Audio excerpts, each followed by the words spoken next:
dicono.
아버지 주연 만나있고 또 강사리 내리기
Oiga, suodat생이 이게 있어요?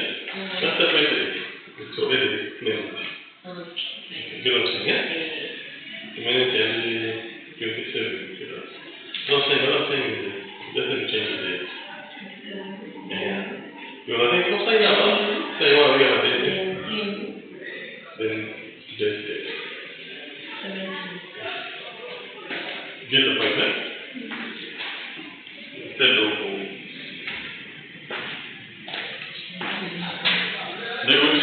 next week, like what number no, the next week, the number no is again. No,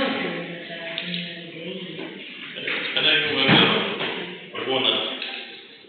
Then the way I'm there. Can you get the okay, I'll share the notes. See? That's very good. And yeah, I haven't walked there. We got that in Panama. A photo. It's no one in chair. Then now it's a photo. So I can go.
Where did you stop?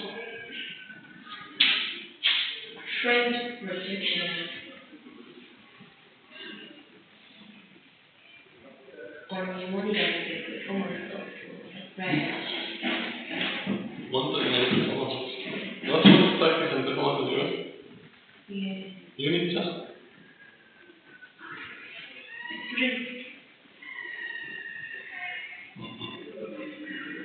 You start doing the machine.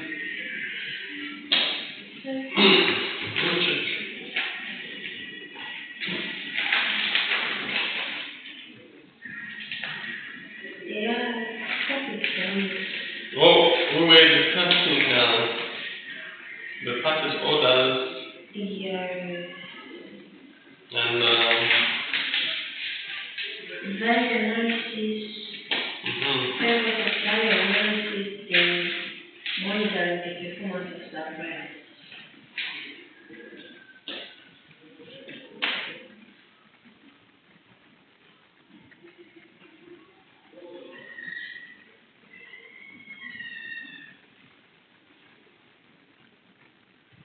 okay.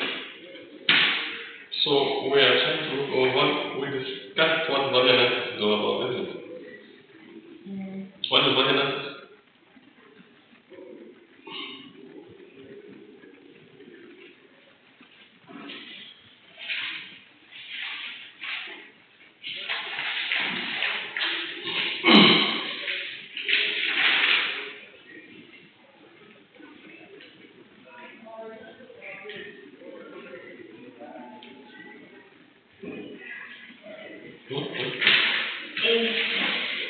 approach that we evaluate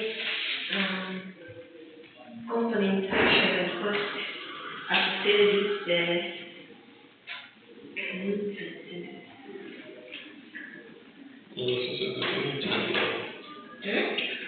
Associated with needs and what? Associated with the project necessity, with the aim of maximizing the value With the aim of maximizing and the value minimizing the cost. and minimizing the costs. Very good. What else did we say?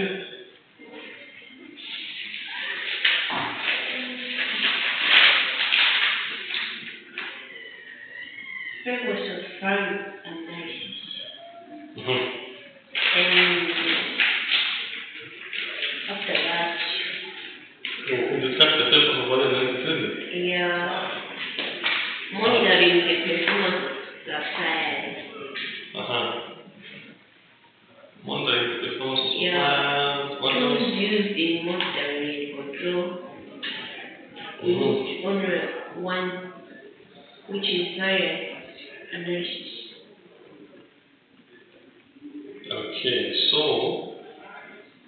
which is value analysis?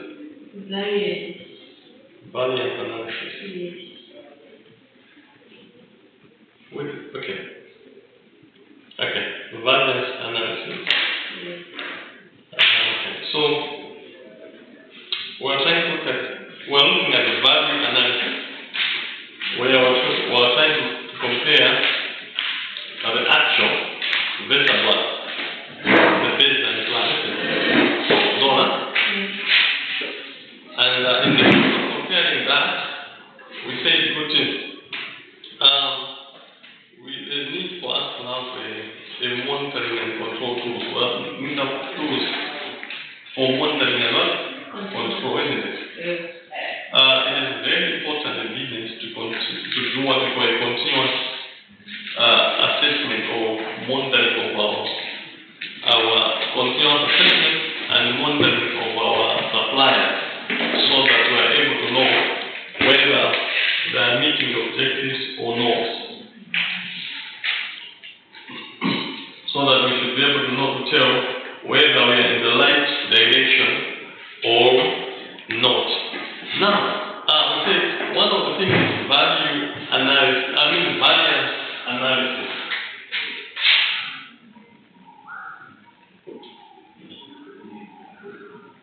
So we're trying to find out the difference between actual, actual or not, and the budget or standard. So value analysis, we're trying to look at the difference. If you plan today that you're going to procure 1,000 computers at 1 million each, that means we anticipate to spend how much?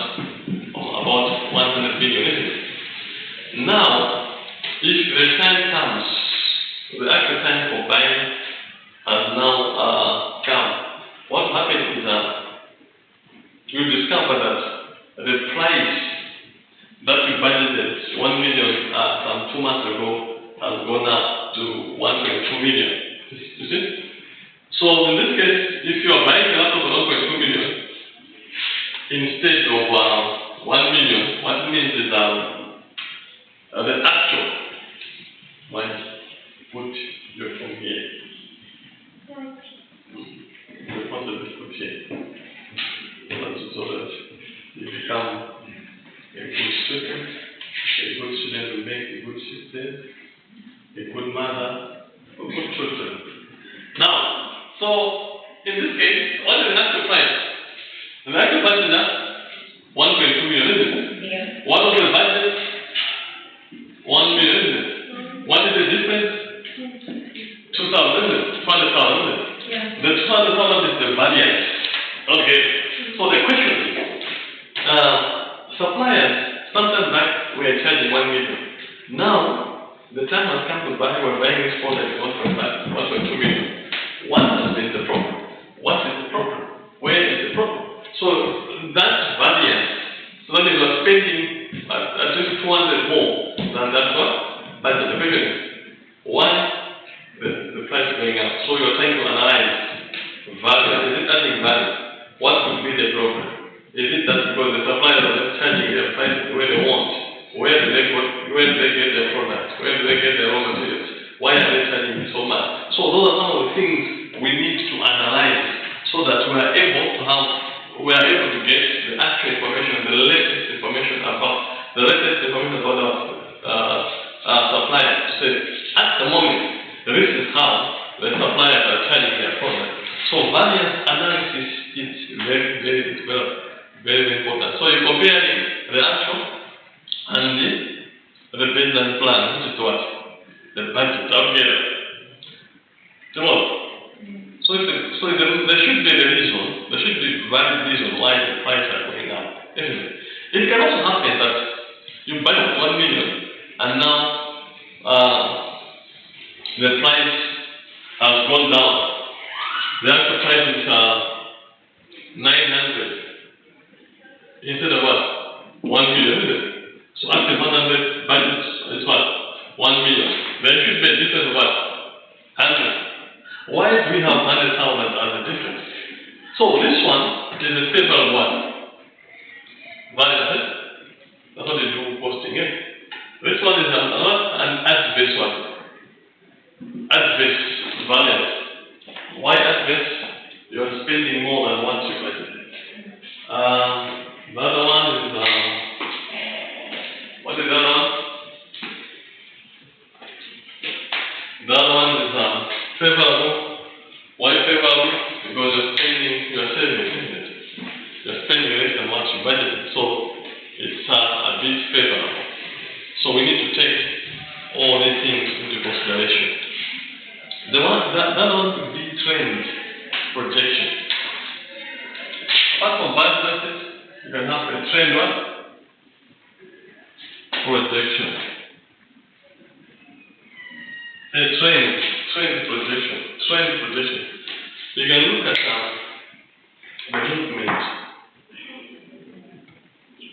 the movement of what? The prices or the demand. Or you can analyze, for example, you can get data for 2021. Okay, right? And get data for 2022. And data for 2023. And now look at how the price of the product are moving in. So you find that, for example, bread, the same bread. In 2021, if you go to bread shop, it was around maybe 800 what? Lower? Not less than that. 6 more bread shop.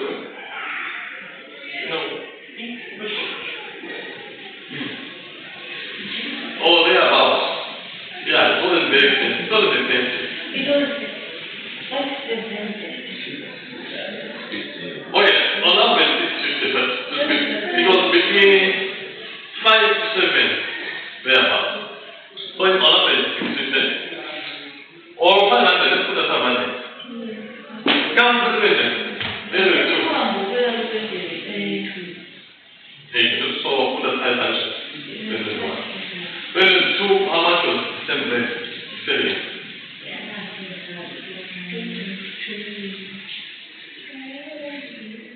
Around, 800, 9, 1.1, thereabouts.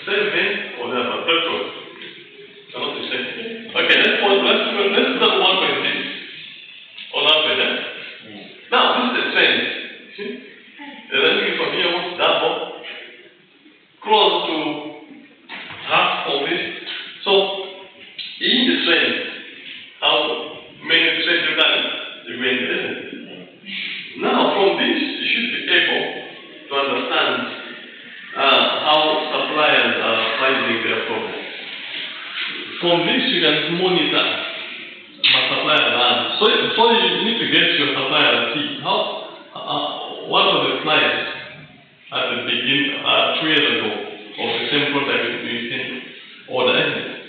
What was the price? Last year, what was the price? And this year is the price. If you look at the trend, you should be able to tell the behavior of your supplier.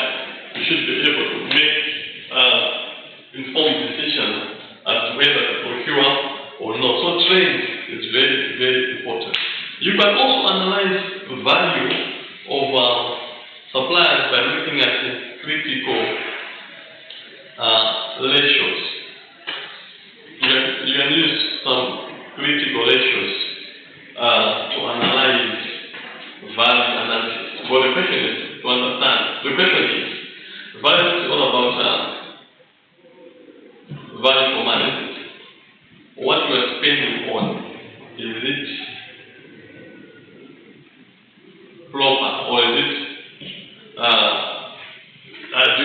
does this product really deserve this kind of money that you spend on? Is the procurement helping in minimizing the cost? I would try to maximize the resources we have, isn't it? Well, in procurement, you should be able to reduce costs, isn't it? The company should not spend too much money. So make sure your expenditure is not all that much.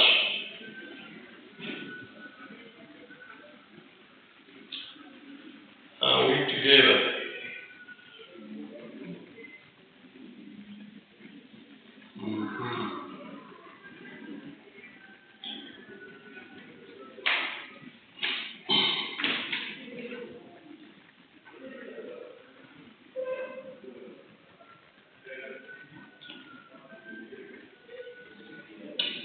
Now,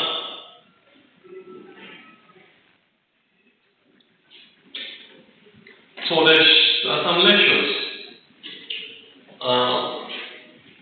You can compare your business in terms of the expenses, the minimum income versus revenue. Say, how many times do these expenses go into what? Revenue. Or revenue, the expenses of income is a percentage. For example, you can say, okay, expenses, the business of cars, my expenses of 500,000, and the business of the netted revenue are 20 or 200 or 70 or 800,000. You see? So the question is, what is the ratio here? What percentage is expenses into what? The revenue of the net. So you can compare that. If this was 2020, then you can compare 2021.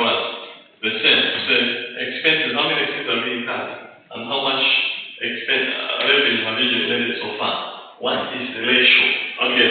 This should tell you, say, the expenses are going up, or the expenses are going down. And there should be valid reasons. Why are expenses going up? It could be that our suppliers are charging us more, or the price of the market are going up to the extent that we need to adjust some activities so that we're able to minimize what?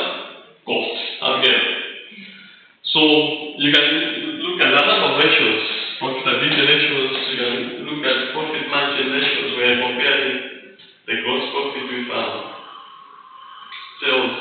You can compare the net profit with what?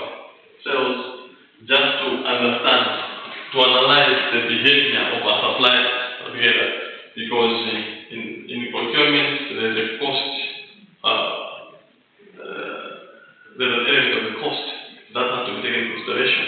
And that cost is because of the behavior of our suppliers, who are the ones that we're trying to analyze. So we need need to take that into consideration. Also, we can use, apart from fixed correlations, we can also use benchmarking. Okay, benchmarking, eh? What is the benchmark? We can also analyze suppliers by what you call benchmarking. In this case, benchmarking, what are we trying to say?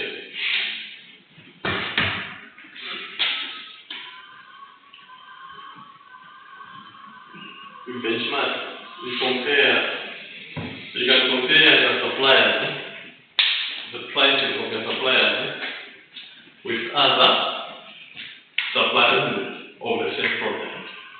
You say supplier A is selling, for example, bread chalk is selling bread at 1.8. What about chocolate? What about 700? How much do they charge? It's less. What about the quality? Why should these people charge more than this? So you're trying to benchmark. Okay, so but your friends are doing this.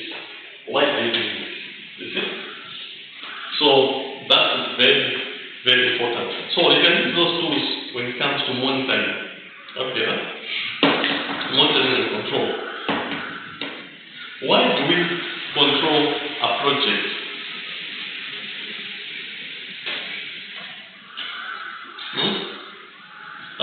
Or why should we emphasize on control in procurement? So control, the primary purpose of control is to ensure that the project is in compliance with its what? Is in compliance with its objectives. So every project that you start,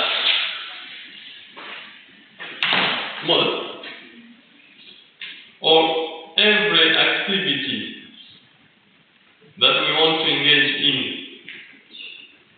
every activity, or all the activities that we engage in, or everything that we engage in, if we are trying to buy things, order products, there should be a reason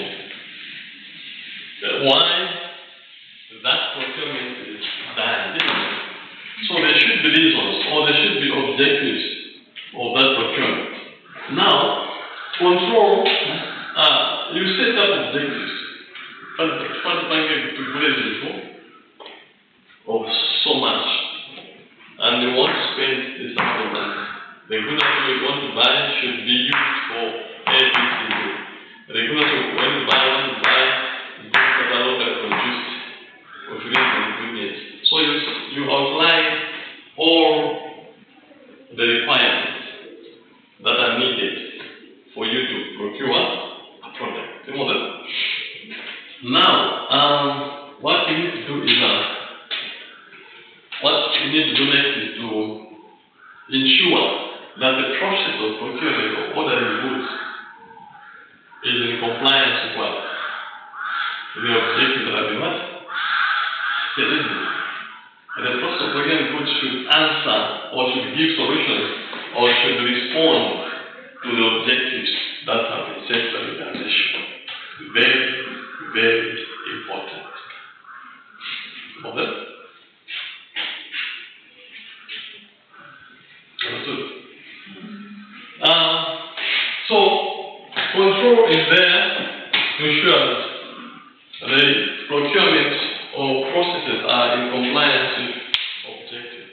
So, control is there to reduce differences between plan and what? Actuality. Okay.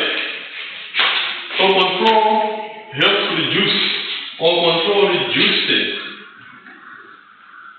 the difference between what? Plan and actuality. Okay. Plan and actuality.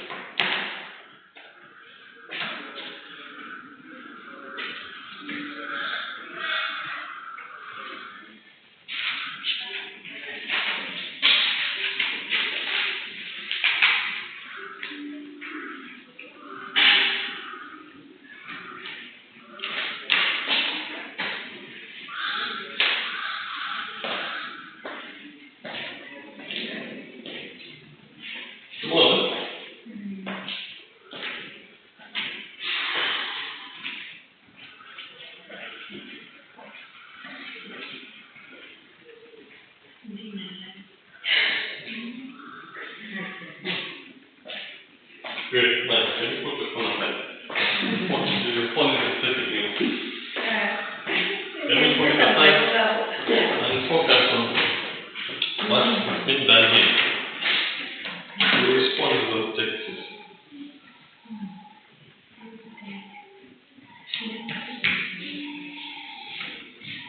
Okay, so, ladies and gentlemen, what's monitoring and what?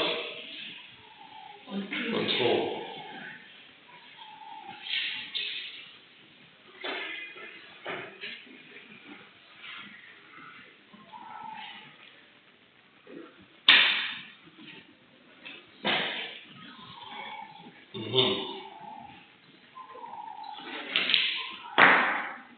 Do you have any question?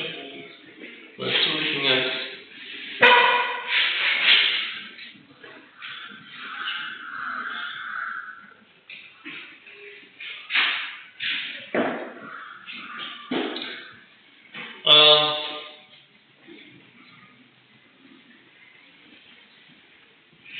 not just monitoring, or simply monitoring and controlling what?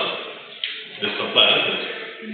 So we can also look at on the same value analysis, we can look at what we call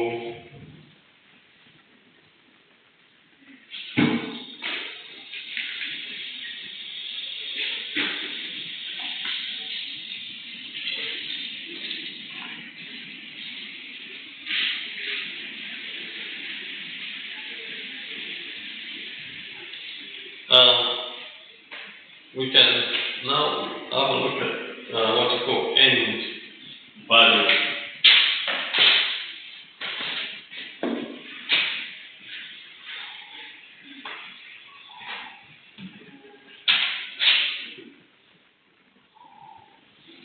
End value.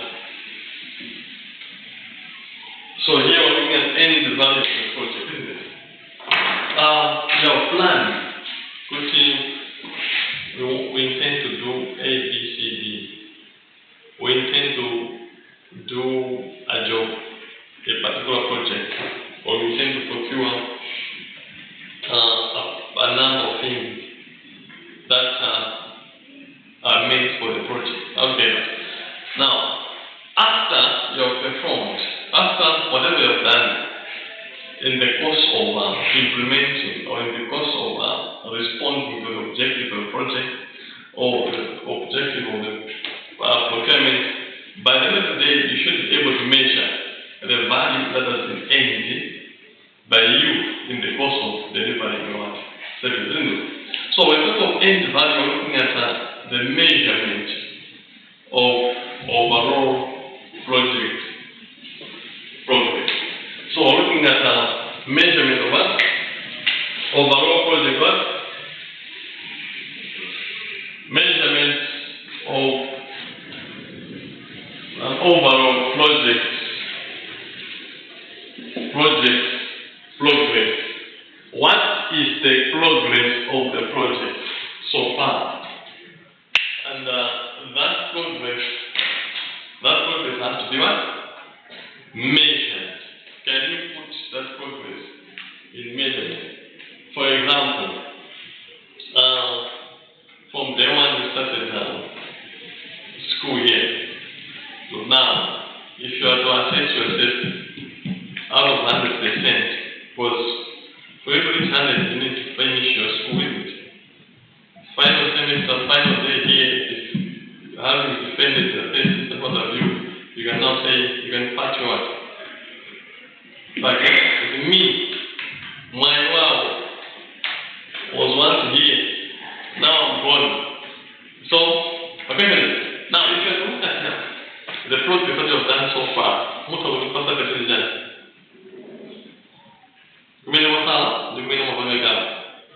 What percentage will you give yourself? You want to come at 10% of your school. What I'm saying, 100% that means you have covered everything. So now, school, from now,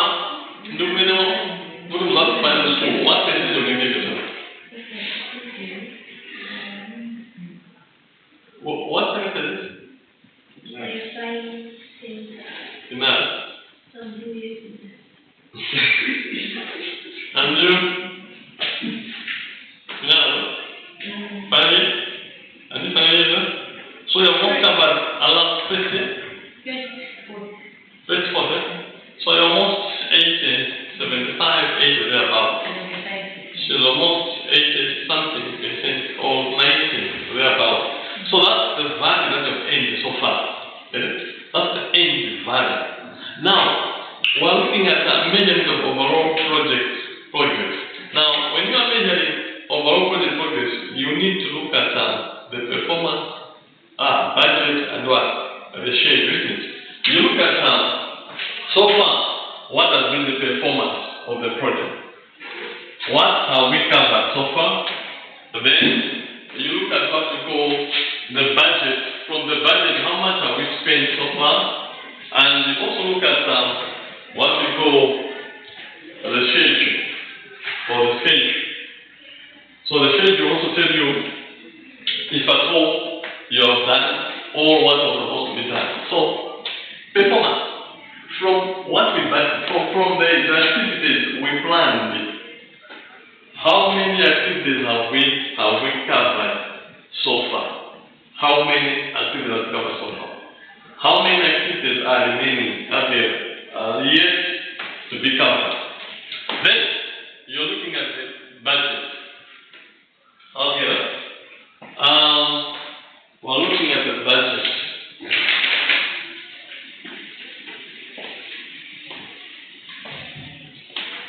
We are looking at the budget.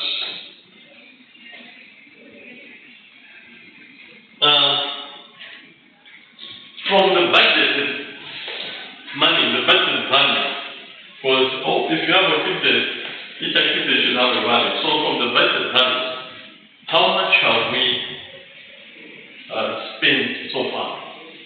If you say for you to complete your education, you need about 3 million or 4 million or 5 million. So far, how much have we spent? Well, we have spent almost 80% of the money. It means the value end so far is what? 80% of the money. Okay, right? So that's what we are trying to look at here, isn't it? Now, from 80% of money that we have spent on what activities? Because you can spend 80%, but Mango out. Mango million money in the past. Okay. No distinction, no time. So, what's the performance? I'm also measuring the performance. Are you performing well? Are the suppliers performing? Are they able to meet? Are they able to fulfill the project? Are they able to supply us the product that we want? Are they able to supply us in good time? Are they able to meet the deadline? So, what are the issues you need to consider? You need to look into the schedules. You might have had the planned activities. First phase, debugging. Second, debugging. Third, debugging. So the question is, are we complying with the schedules that we set? If you are repeating a semester, it means there's a problem with the plan. So if it means you are a semester, then means that one semester well. That means you are not off schedules, you are not within what you had planned. So that has to be taken into consideration. So I say, end value of a task. It could be a task or a project. What we're looking at is the budgeted cost of the work actually performed. The budgeted cost of the work actually performed. So I'm saying, in other words, end value of a task. Or in other words, what? A project is the budget cost of what?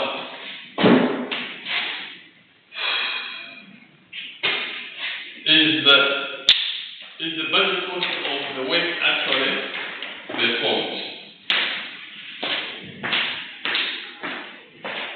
Yes, ma'am. Now,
Molto dopo la tempo di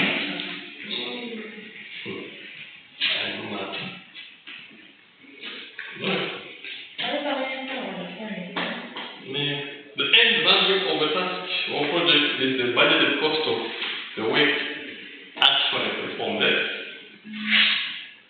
So, out of, for example, if you're constructing a road from Crossroads to Kanengo, now if you're only, can you talk about this? Yes. So your friend,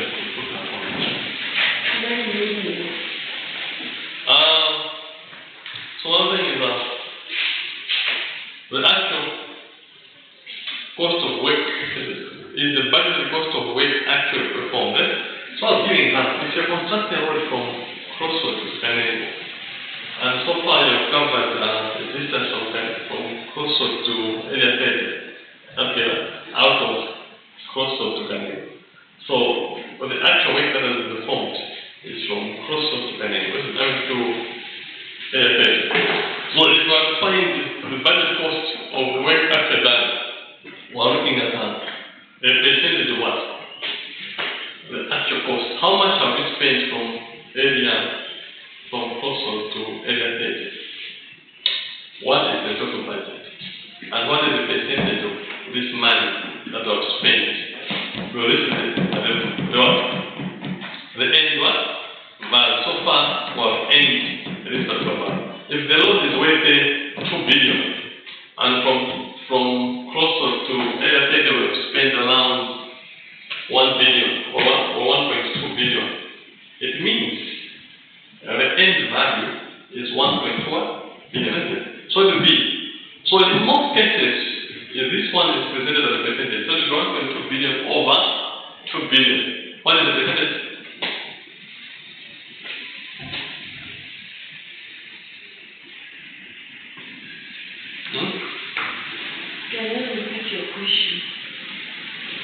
Okay, so what is the percentage?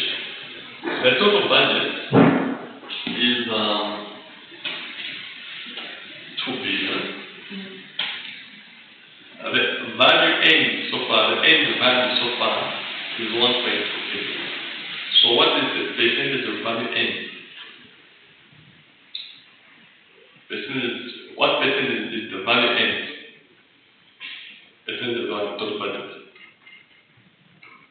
So it will be 1.2 billion over that. 2 billion times 100. See? So you'll be able to find the percentage to say, so far, we have covered this. What is the percentage?